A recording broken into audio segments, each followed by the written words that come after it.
Hi, welcome to Conversations That Matter, Talking with God. You know, last week we did Know Your God. And this week it just came to me that, you need to do Know Yourself. And we can only know ourselves when we know our God. Psalms 51, verse 1. David wrote, "Create in me a clean heart, O God, and renew a right spirit within me." You know, David came to terms with who he was as a man.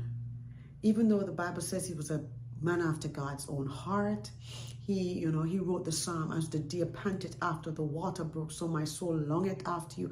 David was in love with God. David was pursuing God, but David was still a man. David did some atrocities that, when you sit down, you might say to yourself, but I'm not as bad as David. David, conspired to kill a man because he took the man's wife and, all sort of stuff. But in context, in relation to our lives today, sin is sin.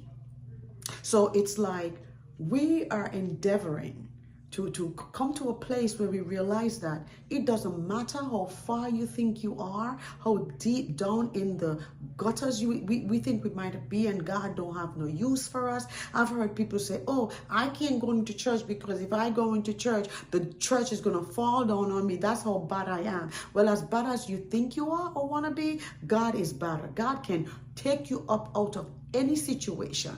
So today, our conversation is about self-reflection, looking within and finding out for yourself. Don't let nobody come to you or to tell you, well, this is what I see, or, you should be doing this. No.